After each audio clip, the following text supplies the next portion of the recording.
Hey, this is QUARLESS Chronicles live, and you need to pay attention to this episode because I have some nutty stories to tell you. It is episode 8.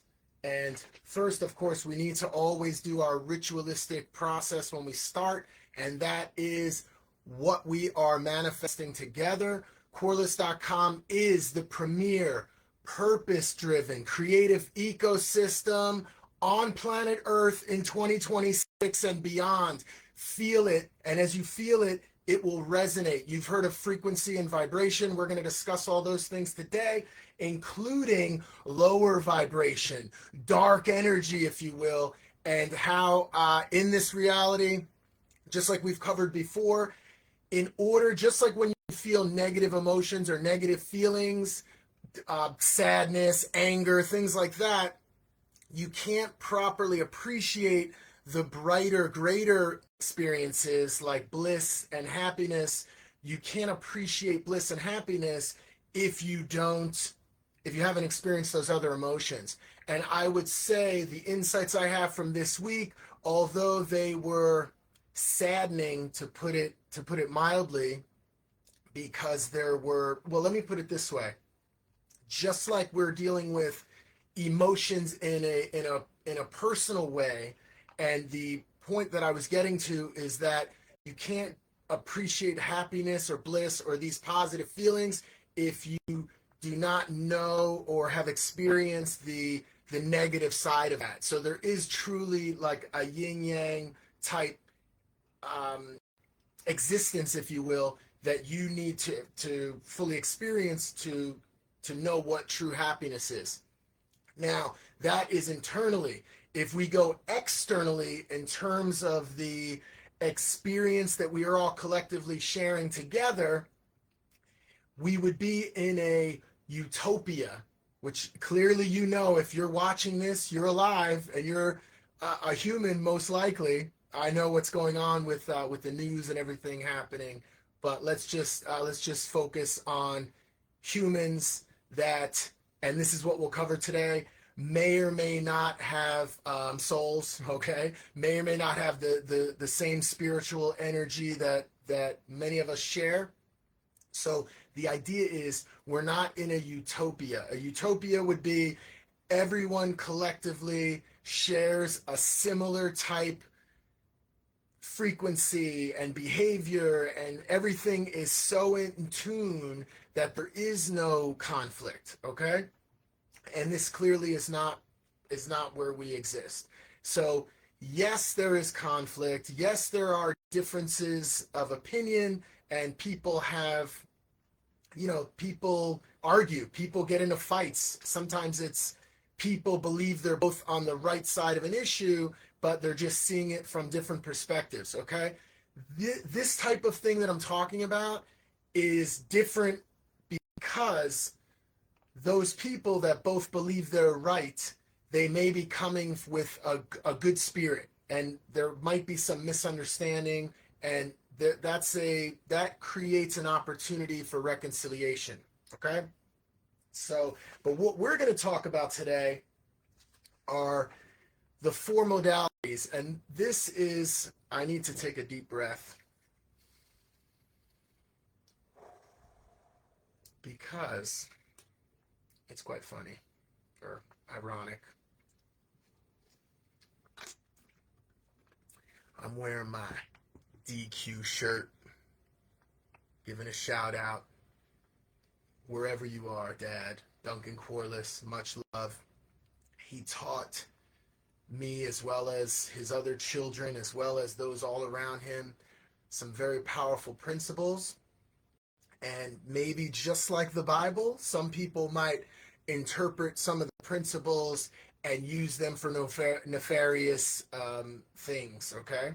And some people might see them and understand their true intention, which was to live in a righteous way, and to, through the process of your life, just like what happened with my father, he made many mistakes along the way, but through these mistakes, he adjusted, he corrected, and he tried to make amends if he wronged people in the past, and he was in the wrong. He went to correct that, right? He had the maturity level in order to recognize when he was wrong and try to make amends with people. So there are many principles in terms of how he lived his life. That's why I'm wearing it again, the shirt. Giving you love, Dad, now and forever. And I'm just taking this moment to reflect on that, okay?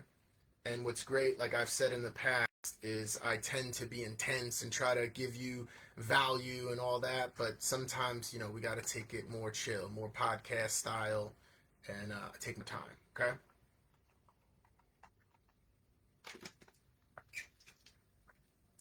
So DQ gave me many principles. He gave many around him these principles, and I choose to pursue them in a way that they were meant to be received, and that's how I plan to continue as I move forward, okay?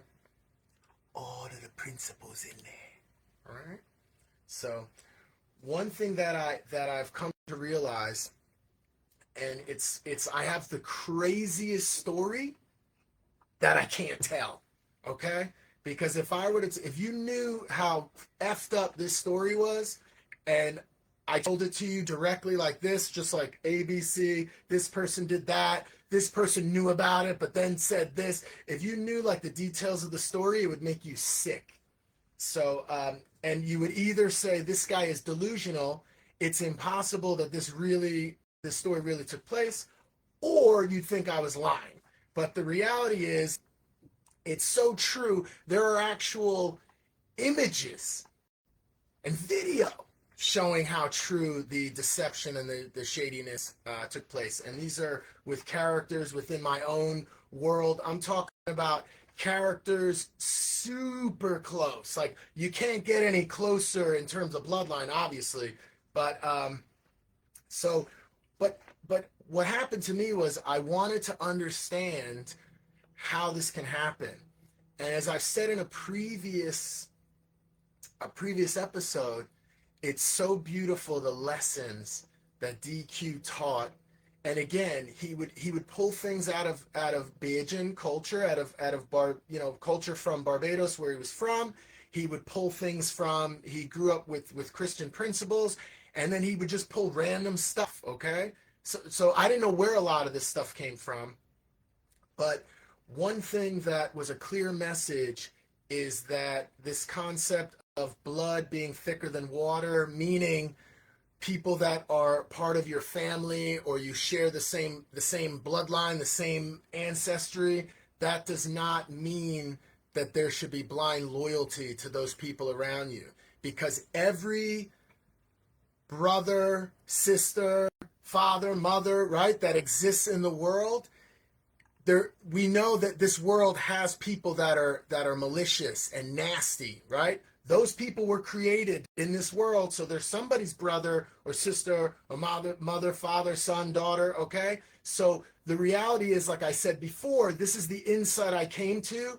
So at first, when something bad happens or negative, betrayal, deception, it's very, especially when betrayal through deception happens, it's very, it's shocking, and it can create all sorts of emotions that are difficult to handle. And the key is to step back, okay? Because it's almost like this. It's almost like similar, and again, I need to compare the personal with the or how do we say it? With the internal with external. Let's focus on that. Internally, you might even betray yourself, right? I'm loving you, mosquito. Bzzz. Hey, with the internal, you may betray yourself. It may be simple. You may have a plan to stop drinking or doing some sort of drugs, or you have a diet plan or something internal. It's only you and you. And therefore, you have this internal battle, and you may betray yourself, okay? So there's this internal element.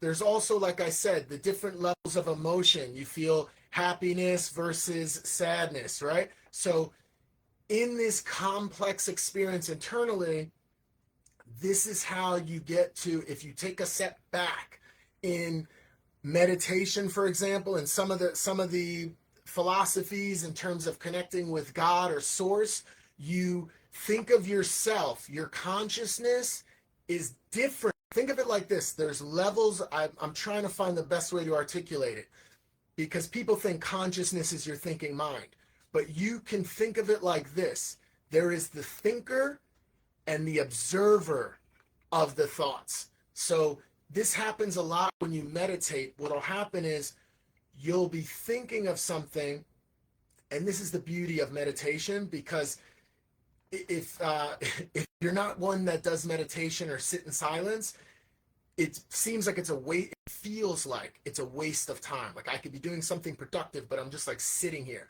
And it's different than laying in bed before you sleep or after you wake up. You hit the snooze button and you're laying in bed, just kind of like, yeah, I'm going to meditate now. No, you have to get out of bed where it's uncomfortable. Like you want to stay in bed, but you got to get out of bed. And then you have to sit up in a position where it would be easier to lie down. So it's a little bit uncomfortable.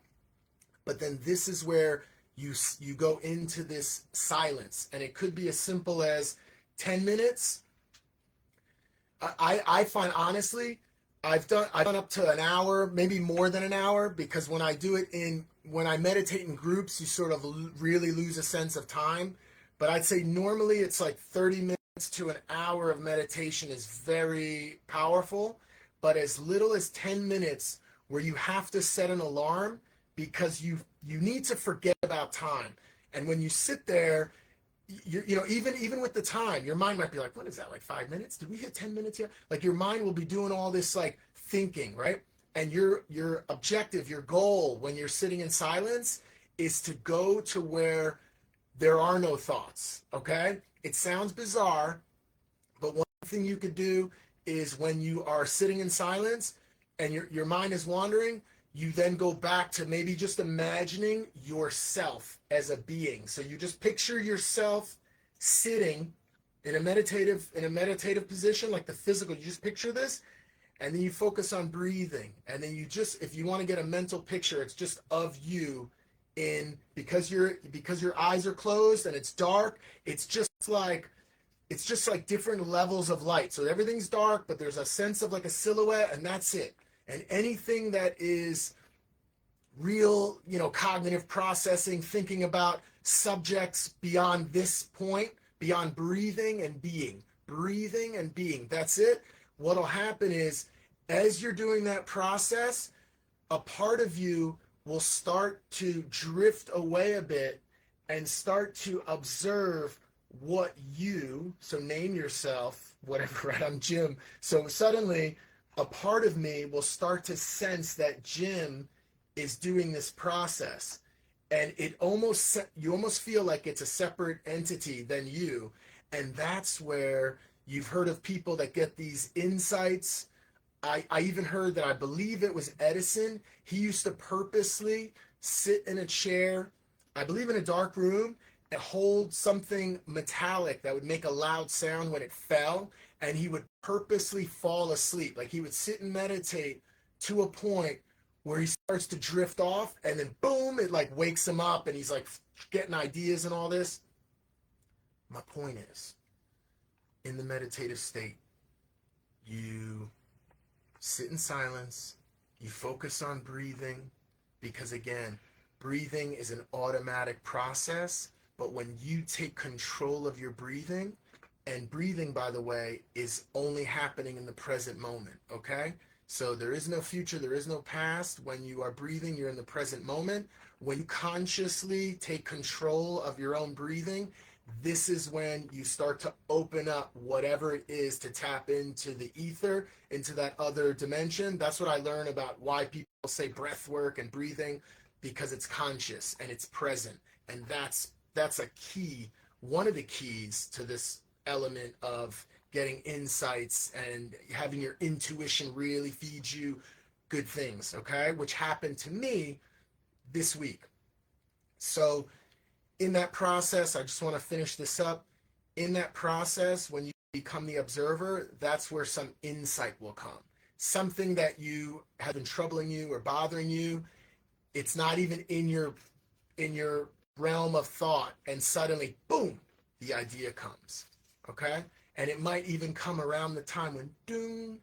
I set a timer that has a meditation bell. So whenever you do it, 10 minutes, 30 minutes, whatever, you're just sitting there and you lose track of time. You start to feel like you can keep going and going. You don't even care anymore. You're just like feeling, you're just in this moment. And then suddenly, doom. And then you come back to this dimension with some insights. And you're like, oh, all right. And you feel very at peace, okay, very calm. Okay. So what I want to share with you today is, and this was the insight I've learned, and the beautiful thing is that although DQ is not with us anymore physically, which is what we're going to talk about, it's another element. DQ's not with us physically, but he's with us spiritually, and I'm still receiving insights and messages from lessons that I learned from him, and also just from moving forward with the life lessons I've learned myself. So, and I want to make this point now because I once knew someone, and he would always say, you came into this world alone, you're going to die alone, and this is the framework. So when I heard this context, it seemed a bit negative, right? And then what I realized, and it just came to me when I mentioned that my father's physical presence is no longer here, okay? But we are talking way beyond physical presence, right? That's the beauty of the insights I'm receiving. And this person used to say, you came into this world alone, you're going to leave alone. And this was the framework that was obviously only dealing with a physical element of life, which I've come to learn, like, what does that mean, okay? It either means that there's like no point to life, so there's like a mundane existence, like, or what's the purpose of developing, good relationships? But in this case, this character, which I came to learn over time, used this philosophy because their sense of things was that there was no God, okay? So if you're born alone, you die alone, it means you're not there with the presence of some greater being. So with that gave them license to make this existence, from being born to dying, being alone, it means they became the master of a game where they would deceive and manipulate and control and dominate, and it became like this diabolical type character. And then I realized that I needed to stay away from this person. So, and that's what I wanted to share. So it's like, yes, it's true, we're born alone and we die alone in a physical reality, of course, right? It's obvious, right? However, let's stay on the track of there not being a God, okay? Let's just go along this path if there's not a God, okay? You're born, you die, but in this interim where you exist, you have all these different interactions with different beings you come in contact with. You have family, which you share a common experience with each other. You have the same father, same mother, for example, cousins, right? So there's this like shared unique element. So family is a very powerful part of this experience of life. So if you're out there and you're a part of a family, you'll understand how valuable being connected with family is. Also, you have all these different people you meet along the way.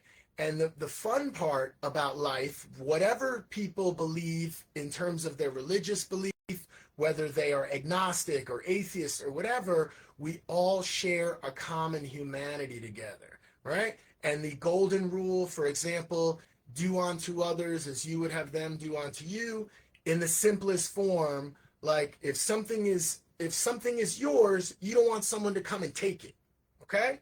Just like I teach little kids, and if some kid comes up and takes the other kid's snack, you can see, this is what's so beautiful.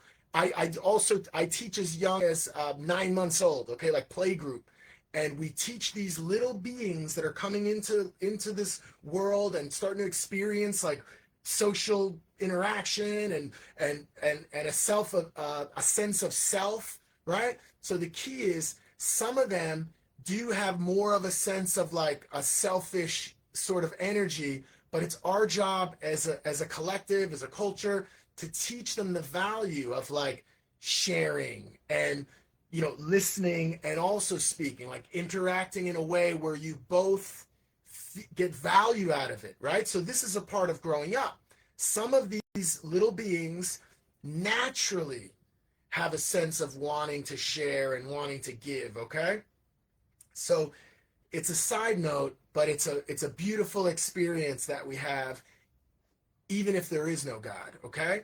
So I truly believe in God, and I'm grateful for the experience in all its forms, as I've mentioned, because it's allowing me to have these insights and share them with you today, right now, in the present moment. I'm seeing live.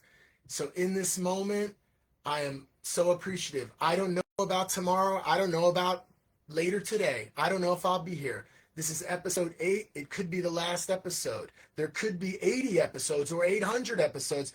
I have no idea. This could continue on after I'm here, on to, moving forward. And that's the beauty of this. Because the thing that was missed by this person is that even if there is no God, there is legacy, okay? And there is your reputation, okay? So it's like, even if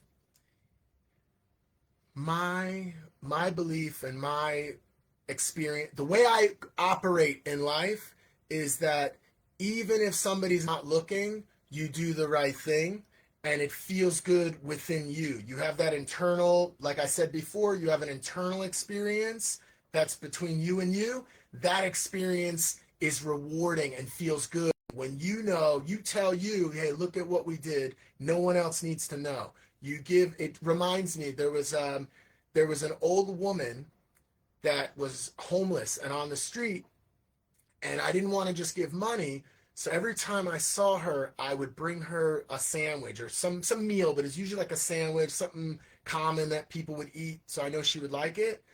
And I felt good. I didn't tell any.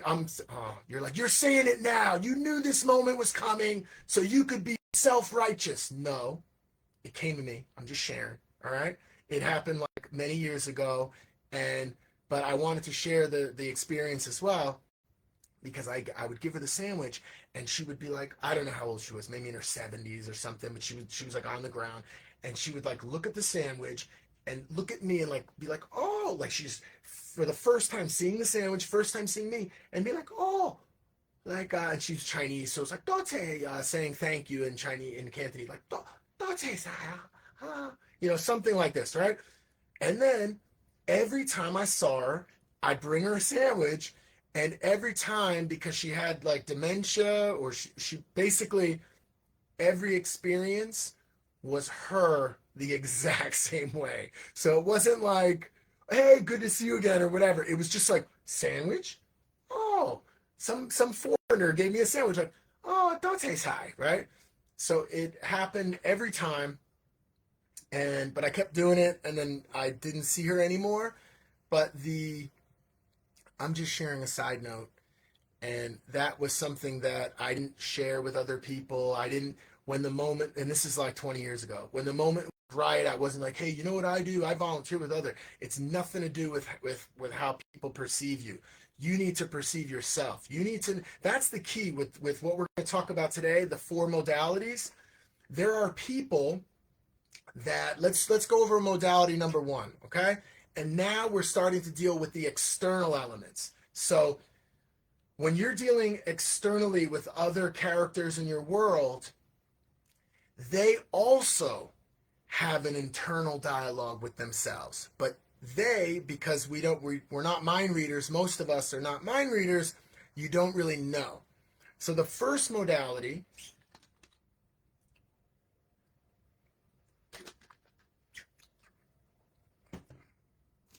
is maliciousness, okay? Acting with malice.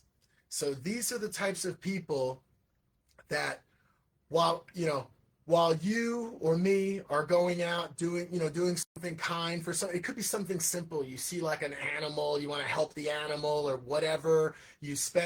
I'll spend time. I have precious minutes of my life, but I'll stop and I'll spend time with someone, a child, an adult, an elderly person. I'll spend time to make them smile. This is what I'm known for, okay? I go out into the world every day, and I have a little secret I'm going to share with you, and I suggest you try it.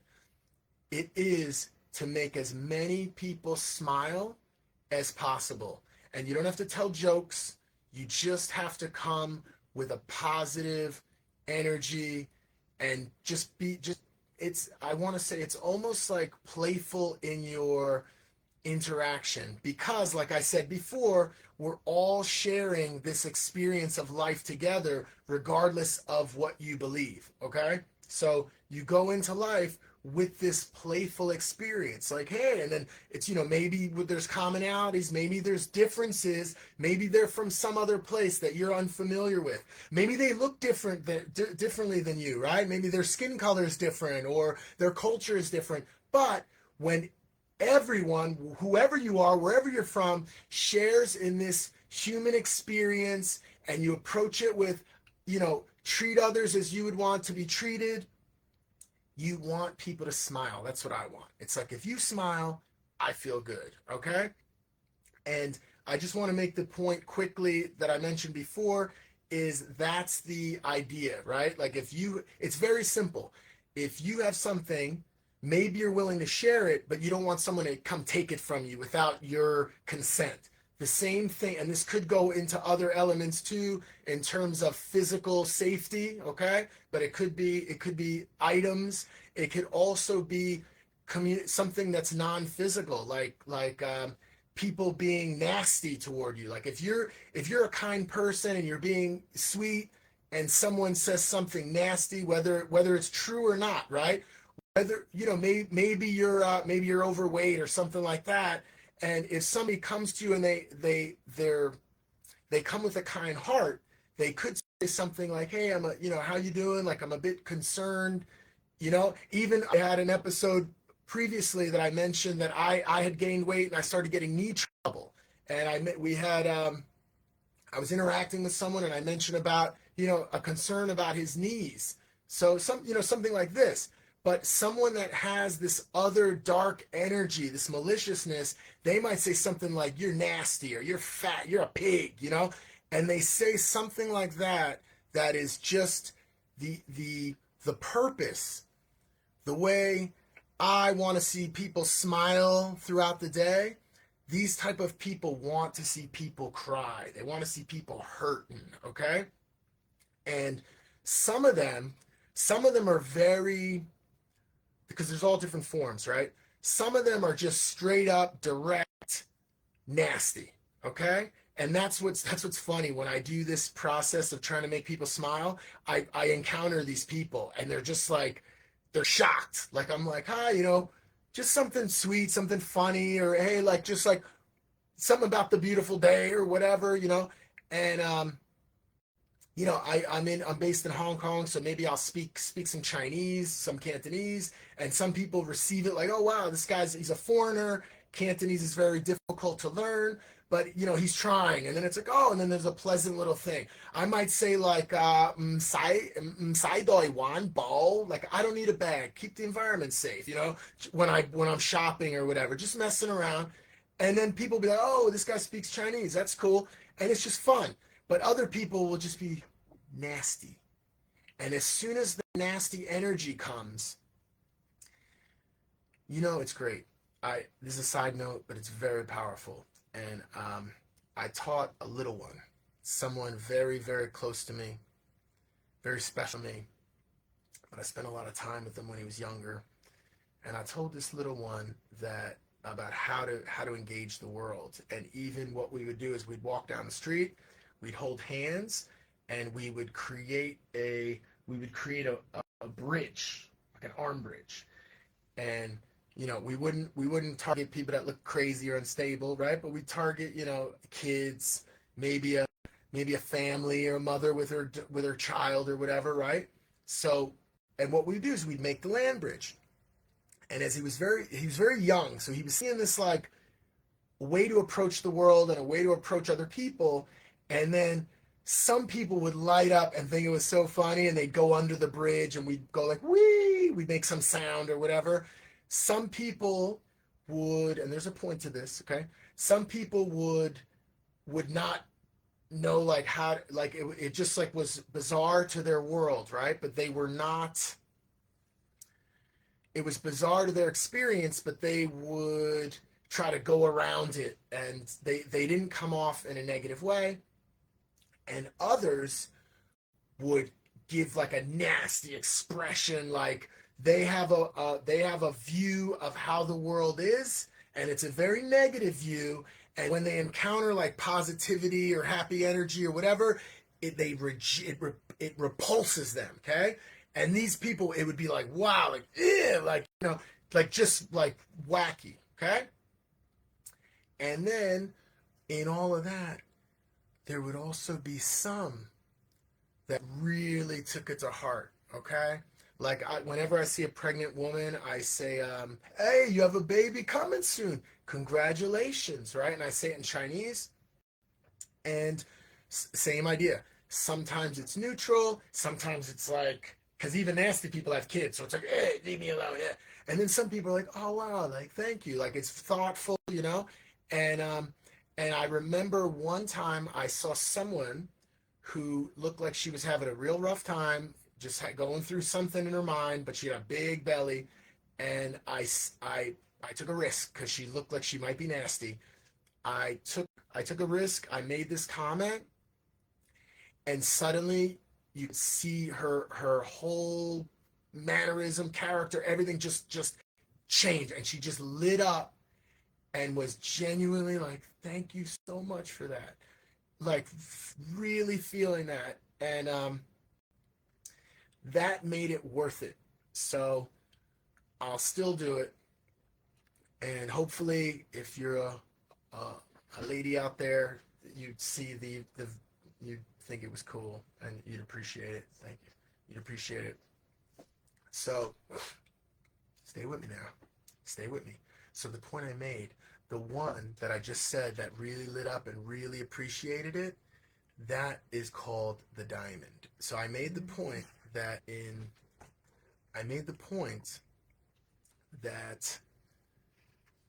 when you engage in the world, you're going to have all different kind of people.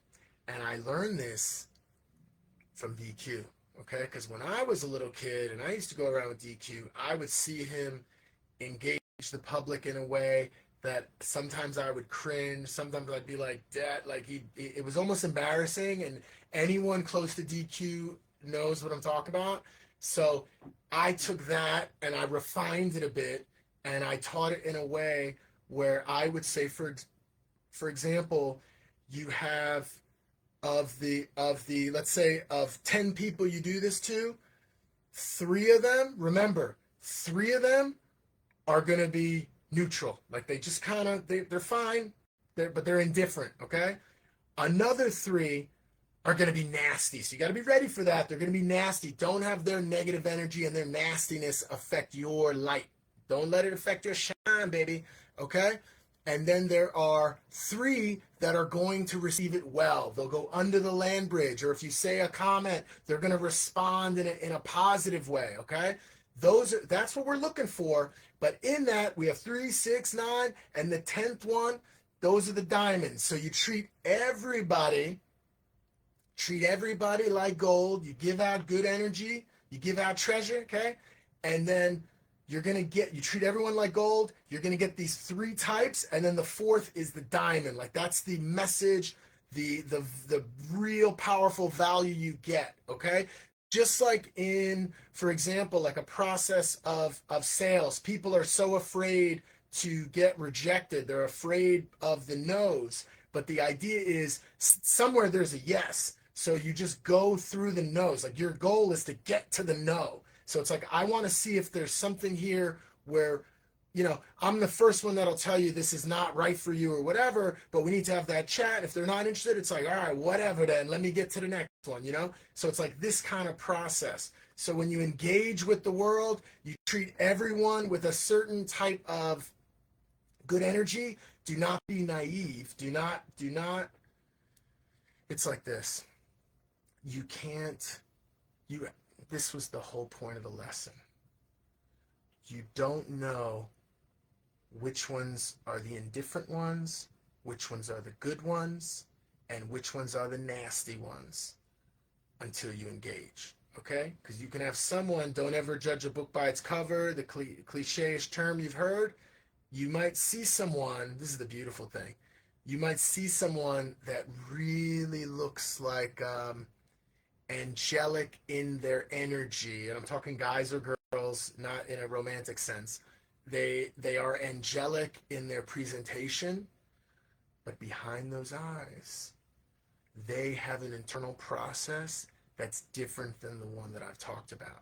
So in their internal process, they have things like deception, manipulation, domination, control. These are all things that are processing in their mind, and then what they do is they think of a situation as like a chess game, and there are opposition players, the enemy, and then what they do is they will lie to some people. They calculate and try to control the game board, okay? And that brings us to, these are malicious characters, okay? We're talking now about the four modalities. And the reason I'm calling it modality is because it's possible to shift a little bit between some of these. Maybe sometimes people have, they're angry and they want to get their way or something like that. But you have so you might say something false or leave out information in order to get something to go a certain way. But this is not the default, okay? So people have a default when they come to a certain situation, and I'm talking about the modalities, the common process. These are the four modalities. So one is maliciousness. This is like the standing operating procedure, okay? And if you know people like this, or you're around it, it's draining, okay?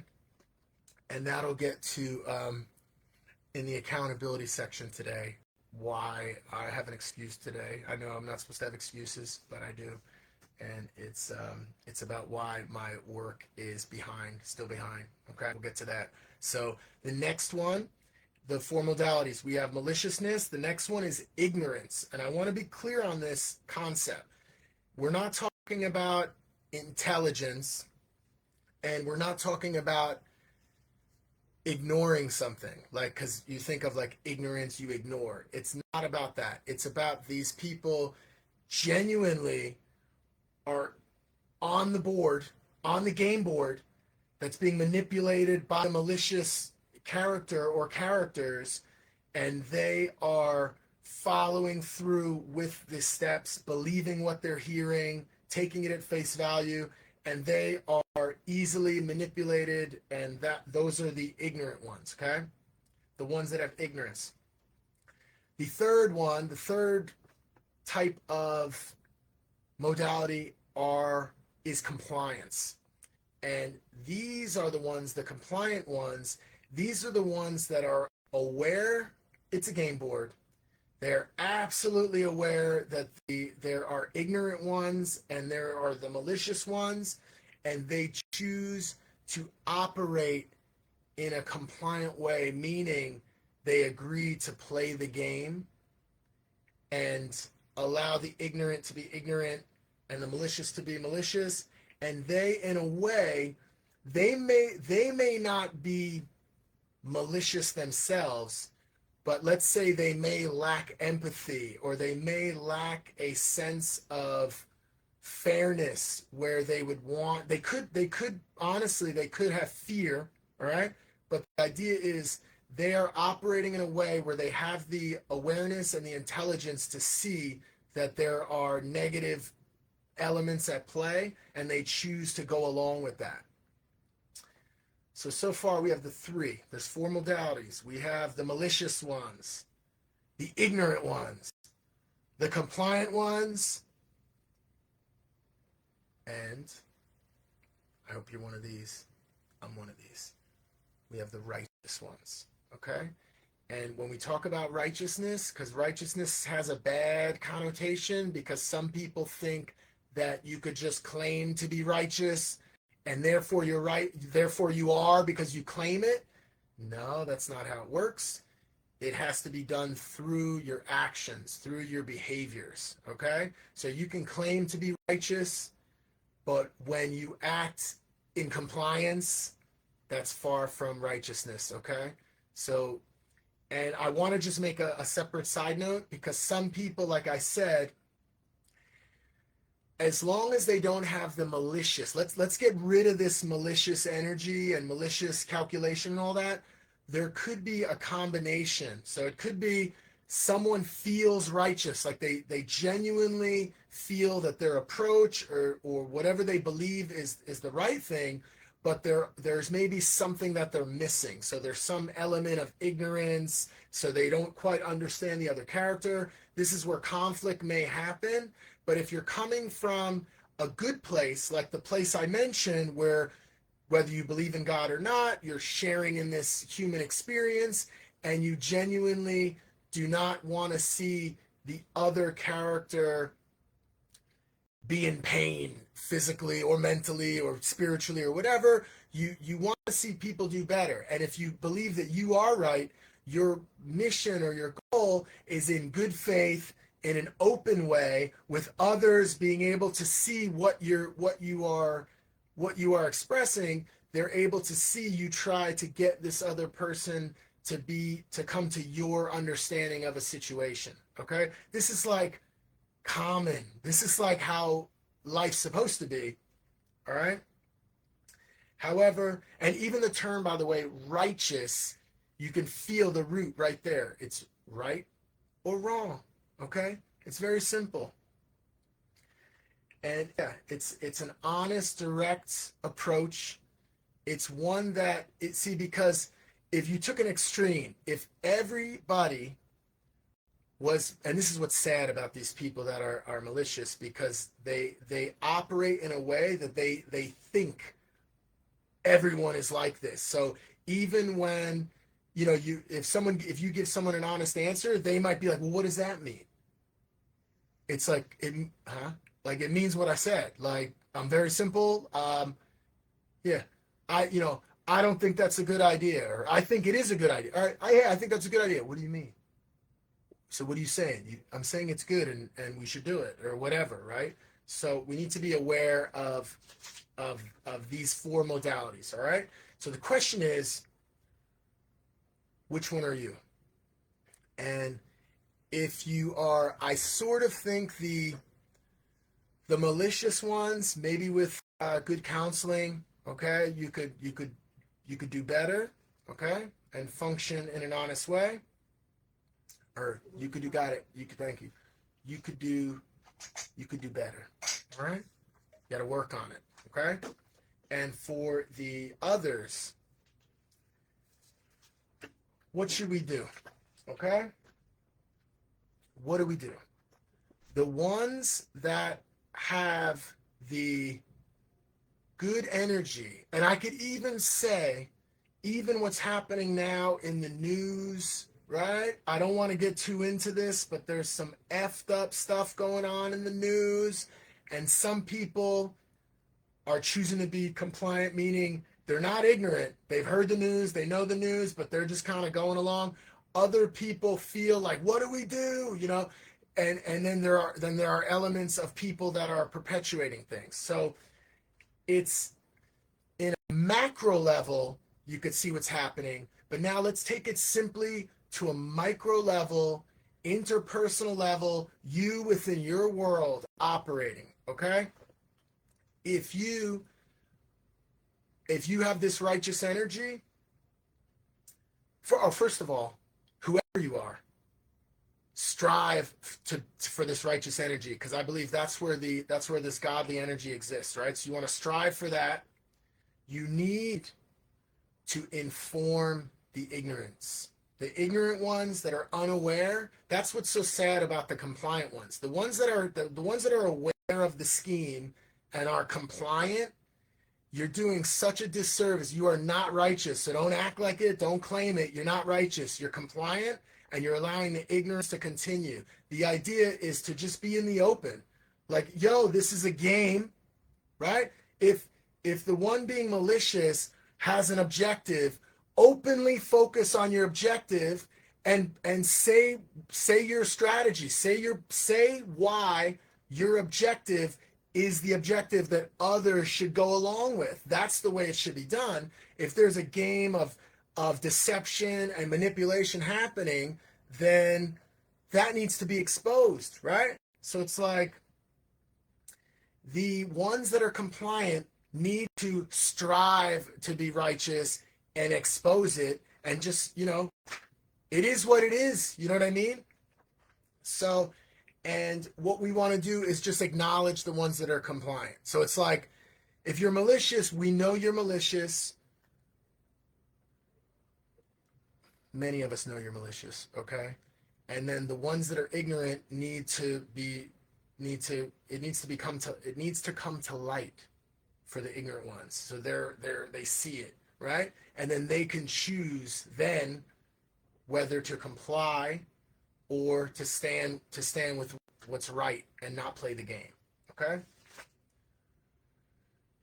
Yeah, because what we want to do is we want to resonate to higher levels of energy. And I could tell you, this is the beautiful lesson I learned as well this past week, is I was so wrapped up in drama that was totally unnecessary. It was so unnecessary that I just spent 45 minutes of my life and your life talking about the drama, which was totally unnecessary, okay?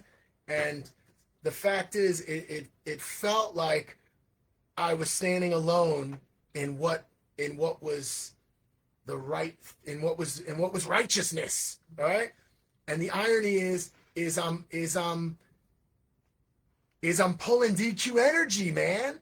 You know what I'm saying? Man, I'm pulling DQ energy. It's like I'm in another reality. It's so nutty.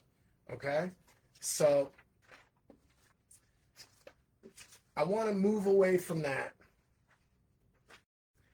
and make a point that this is what I learned. Another thing, it came to me from like social media, but somebody made the point, and that's why I'm moving on. Okay? So if others want to, and I'm saying this is I'm having my own issues, right? But whoever you are out there, your objective is to live in a way that resonates with the higher level energy, the higher frequencies, and not engage with the gamesmanship and the drama and all that BS, okay? Your goal is to resonate, and like I said with before, you engage in the world in a way that's open and cool, and more and more now you'll see that the ones that are malicious it's obvious. They're presenting themselves. It's harder for them to hide it, right? Even taking like photos, family photos, you could see they're like, they look a little bit wacky, okay? So what you want to do is you want to just move on from that. You want to reach out, engage in the world, connect with people that share a similar higher level vibration, some cool ass frequency, and together you tap into something beautiful, and you can form your own new groups, new communities, okay? And anytime there's that negative drama, you can avoid that shit, all right? So I now want to share something beautiful that happened this week. So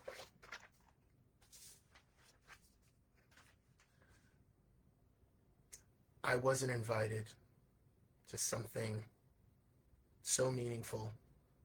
It's probably one of the most meaningful things that someone can have in their life in terms of invites, and especially from who and that kind of thing. So I wasn't invited to a special celebration of life. And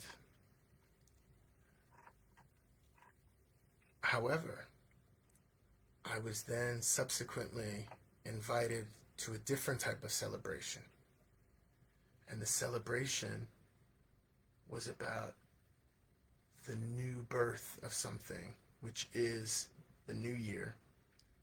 And what's so beautiful about the Lunar New Year, okay? It's a new year that's based on the lunar cycles, commonly known as Chinese New Year, but they have their own zodiacs. And I'm sharing this with people that may not know too much about how this works, but there's like, it's way bigger in Hong Kong and in China. It's way bigger than you can imagine. Like, it's way bigger than Christmas. Schools are shut down. People that there are many people in China that work far from home. They get weeks off. They get to go back and visit with family. A lot of the industry is like shut down for weeks. So it's a huge thing there, okay? And I was invited to go into the heart of somewhere very beautiful in China, Qingyun. It's an area in the western part of Guangdong province. So it's like a 3-hour drive, and it's a metropolitan area, but we went to the outskirts. There's like farmland and villages, and the experience was very beautiful. So quite the opposite of the drama I was dealing with. And so I want to just bring it home in terms of the symbolism and what it means, and then I will share my experience with you. So last year was the year of the snake, and that was actually my year, okay? So in the year of the snake, and it's all about shedding, because the snake sheds. So it's about shedding the old version of you and preparing for the new birth of who you are becoming, okay? And I also like the snake because, so that's the symbolism, but it also, you think of the don't tread on me snake, right? So it's almost like, and I actually don't like snakes. I find them super scary, and they look like they might want to bite you just for fun, So I'm not a fan of snakes, but I love the idea of a lot of snakes.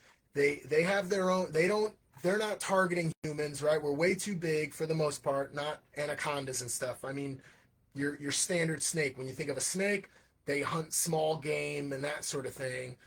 And they are coiled up, minding their own business, okay?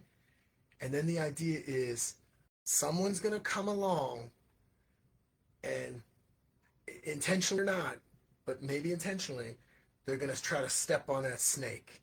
And then the snake is going to respond in a ruthless way, okay? So that's the idea. So it's like, that's why I love it, because it's like, you can get this is what's beautiful. If you've been following along, or this is your first time, or you've been following the series, you can get a full sense of who I am and my character. And that's part of this process of doing the QUARLESS Chronicles project, is you can really get a sense of who I am. Maybe you like me, maybe you don't. Maybe you don't like me, but I have some good insights. Maybe you think my insights are corny. Whatever. You know what I'm saying? Move along. So, but in what I'm sharing, you can get a full sense of who I am. And it's like, yeah, I'm like the snake in the grass, man. I'm doing my thing. I'm looking for a mouse. I'm looking for a frog. But someone's going to come along and think they're going to step on me, and then I'm going to respond in a ruthless way. And I'm a poisonous snake, so you done fucked up. You know what I'm saying? So that's how I feel about it. And then, so the point is, let's go back to the new year, shedding And now the new year that's here now is the year of the horse. And that's when, as soon as you think of year of the horse, what does that mean? I'm thinking horsepower. Okay. And that's the symbolism. That's what it represents. Moving forward with power. Okay. And that's the goal. So it's like that's the reality. We've been shedding the old character that we are and moving forward into this new character. And it just so happens that in this process, in the year of the snake, DQ passes away, which is devastating. We knew it was coming, but it affected my whole, it rocked me, and it affected my whole sense of everything.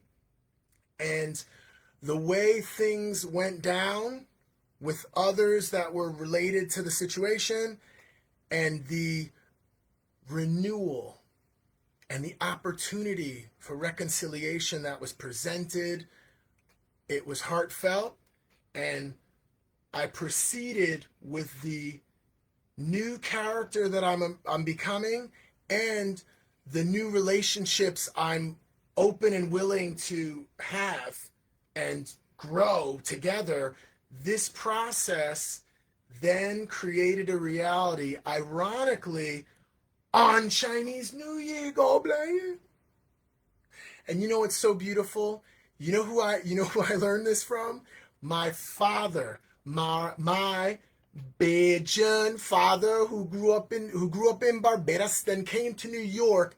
He taught me the Chinese word for Happy New Year, which is Sanlin Fai Lok.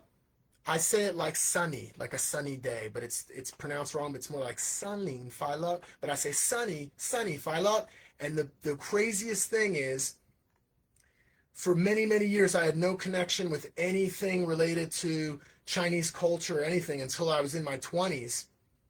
And then my father, when he started getting connected with the Chinese culture, because we were like, dating and stuff like this, right? So, but my point is, he's the one that told me. He goes, yeah, he said one day many years ago, and he never forgot it, he did the style that I'm telling you. Oh, it's all full circle. He was out on the street randomly in New York, DQ I'm talking about, and he saw someone. The exact story is slipping me, but there was an exchange randomly with a stranger, a Chinese woman, and he may have helped her with something, a question or whatever, but there was some interaction, and it was a very cool, memorable reaction, and she taught him. And I think he said it as Sunny Falak. That's how I know it. She said to him, Sunny Falak, Happy New Year, right? And then many, many years later, I don't even know, 40 years later, something, he taught me that. And he goes, yeah, and he told me he had some exchange, but this is part of the experience of engaging with the world. And be fearless. You definitely don't want to be ignorant, right? So you want to, and ignorance is not bliss, okay? Ignorance is foolishness. So you want to strive to not be ignorant, but then once you know the realities of the situation, you definitely do not want to be compliant. You want to be righteous. You want to approach the world in a way, DQ style, okay? With a love for life. And when you see these when you see negativity, demonic energy coming your way, reject it. Don't comply. Reject it. Okay? It's very simple. Resonate. That's what we want to get into now. I wrote this down before. You have an opportunity. I'm just letting you know now. You don't want to capitulate to the bad negative energy. You want to resonate with the goodness. Okay? That's what we're all about here at QUARLESS.com. That's what we do. All right? It's all about positivity, not deception and bullshit. All right? Now, I just want to make this point. I want to let you know. So, on Chinese New Year, drama happened. I could have made a trip anywhere in the world, okay? I could have gone and connected with the people who the tradition says, based on bloodline based on whatever the traditional culture tells us. This is who you should be connected with. I actually didn't get that opportunity. Okay. And when I first learned about the shenanigans and the trickery and the deception and the manipulation and calculation and all this stuff and the denial of something that I thought was a spiritual given, it's like when this process happened and I was devastated and embarrassed for other people that I know, and even processing like what those are definite. There is definite cause to like never speak to people ever again as long as I have breath. I mean, it's like that level of nastiness that went down. And I'm talking about through time, through experiences. We're supposed to learn from our mistakes. We're supposed to learn and look to grow and develop. I'm talking about like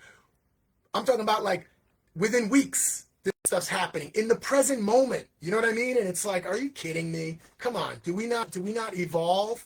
Like, I'm sick of it. So this is the beauty. In my trying to understand this, I'm most upset with the compliant ones, to be honest. I'm most upset. The malicious ones, we kind of expect it, but it's like the compliant ones, like, what are you doing? Come on.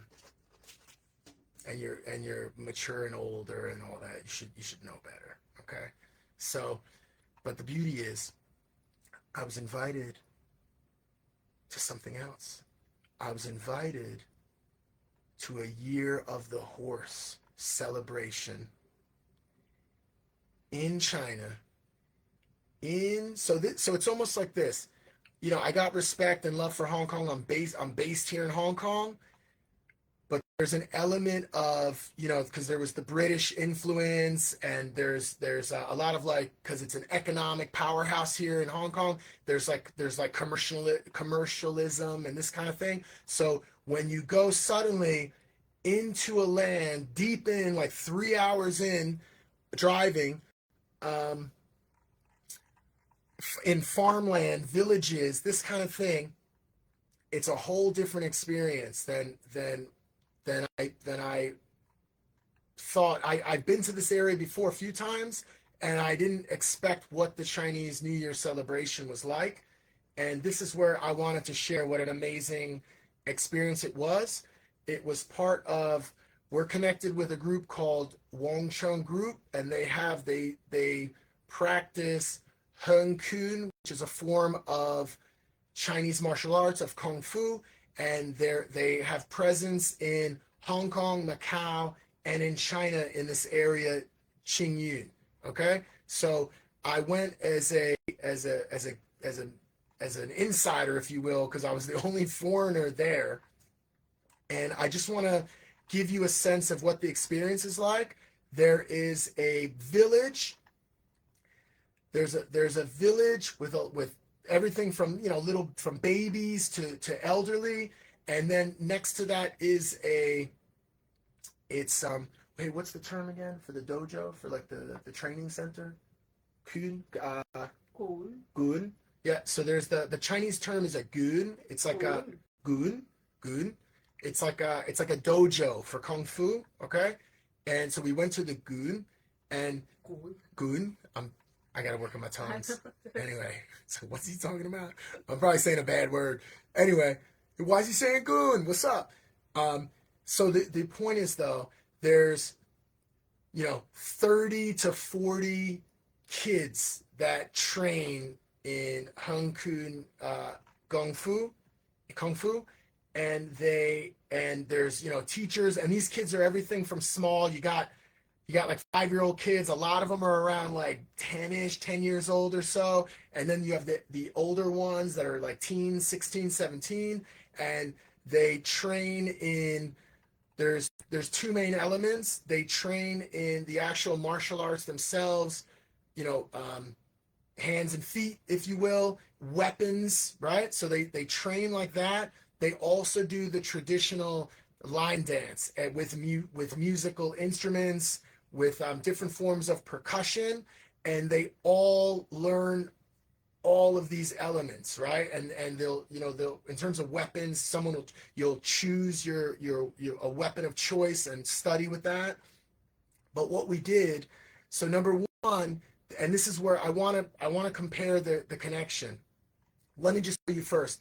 We went all around. What people do is they ask to have a blessing. So each lion will have two people that operate the lion. So you have like the head and the tail, and they go around, and there's a group, right, that we split up. This is how awesome it was. We split up into four different groups because so many people in the surrounding community, the main village, and then there were different shops around. They want the blessing for the new year to bless their family, bless their shop, right? There were people around that have farms, so they it's about the renewal. And the beautiful thing was, forget about, wherever you are in the world, in terms of maybe you're in the States or somewhere else. This is like nothing you've seen on TV or whatever they're presenting in terms of the culture. I saw such a beautiful community of families coming together to celebrate, and it was so positive that it totally offset all the bullshit that I experienced. So it was awesome, and it was the shift I needed. And we went around to all these different village homes, and the people would start with a big stack of firecrackers like this, and to welcome the lions. Like, they'd light it, and it'd be like, it'd go. It was like loud as hell. It felt like a combat situation, to be honest. It was a little bit nutty, but the fireworks would go off, and then they would welcome. The lion would come into the people's homes. So we were going into these homes, participating in this process of it's like a ritualistic process, and the of bringing good faith, bringing good luck, if you will, good energy to these different homes. And it was awesome because I've never been, into these types of homes in so deep into China. So it was like really getting a sense of like people's home life and families. And there was one grandma or elderly woman. She had this little baby, 6 months, and it was funny because the baby, it was a Chinese baby, but looked a little bit Western. Like, your dad or mom English? And it's like, nope, they don't have Westerners. They don't have Westerners too much in those parts. So, I'm holding this baby and interacting. So we did all of the whole day. We did this went all through the neighborhood. It took many, many hours. Everyone was exhausted. These little kids are switching out. Thank you, Kimmy, for posting that. This is the group, and she just posted on there. So Wong Chung Martial Arts and Athletic Association, and again, they have three different branches now: Macau, Hong Kong, and Qingyun in China. That's in Guangdong province, and it's such a great group. Okay, they just celebrated, by the way, we celebrated the 100th anniversary of the formation of this group. So they've been around 100 years, and I want to share also about the children there. So it's like they're like fascinated with me, and they come over. It's like with a curious energy, but also with just honesty. And like they were just very easy to interact with. And I think the value I brought, at first, maybe there was some curiosity because I was a foreigner, but then once I engage with them, and there's a mix of the languages, Cantonese and Mandarin, but most of them speak Cantonese, or they can understand. So I'm able to engage. So there was a process of like first curiosity because I'm different than them, but they come in. The energy was very, and I'm talking about from babies to elderly, and I want to finish with a story about an elderly man that I met there. But so adults of all ages, there was either just genuine friendliness or like a curiosity, but there wasn't the malicious energy didn't appear present. Okay, and so it's very welcoming. And so at first there's a curiosity because I'm a foreigner. Then once we engage and they see, I speak a bit of Chinese, and and I'm cool. It's like amazing, like wow. And then even we were showing them clips from me on television, right? So I'm on television, so it's like, this guy's on TV, like what is going on? So it was just like a surreal experience to all these kids. So it was really cool, and we have great footage which we will be releasing. Um, Communicating with them, seeing them do their thing with kung fu, with practicing their kung fu, and the fireworks. We had a fireworks party, and went a little bananas, setting off fireworks and stuff. So it was really cool, and so that's the experience. I went for one night, so it's like we went in the morning, spent the whole day, had fireworks at night, and then the following day, spent a night there at a hotel of somebody that's a part of the group, so close by, very cool hotel. We're going to give them a shout out as well. So this area is just very cool. It's very local, but it's just cool. So we're even planning to go and spend more time there and even explore more of the area. There are hot springs, there are caves, so it's just very, very chill there. Okay. And so I will share that this was the experience I needed. So the reason I've gone over, we're at 1 minute 11, we're at 1 hour 11 minutes. And to be honest, before doing this, like I literally didn't know what to do because I was so, usually I plan and I write notes, right? I don't want to mess up too much.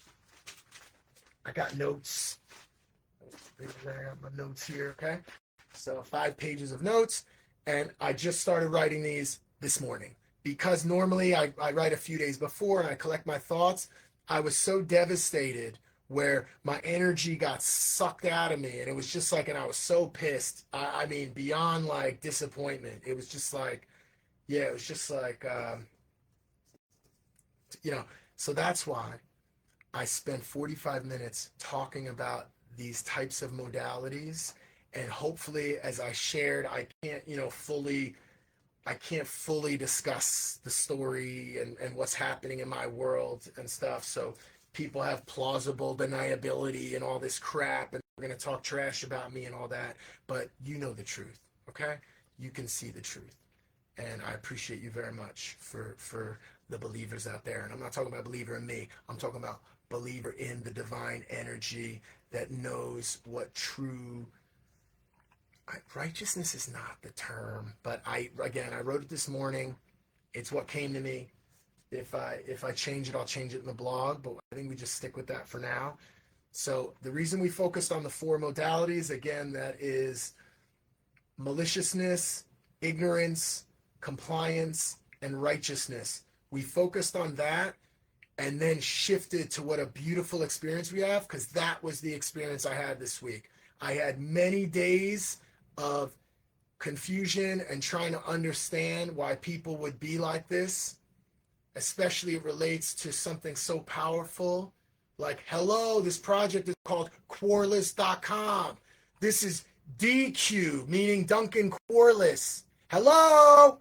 Like, I don't get it. So in this process, that's why I was so devastated, so confused. But now what I've done is we've shifted to something beautiful, something of, like I mentioned, having this experience of the renewal. We're focusing on moving forward with power, horsepower, in the year of the horse.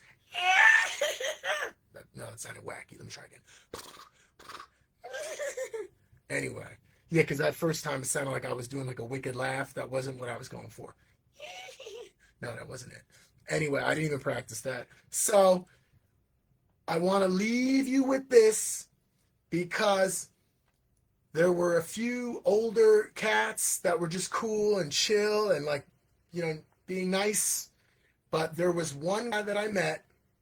He was connected to there's like a hotel that has a shop with it, like a convenience store, and they're connected with Wong Chung Group in some way. It's part of the community, and for the first time, there was this older gentleman there. Turns out he was 90 years old, and he had DQ energy.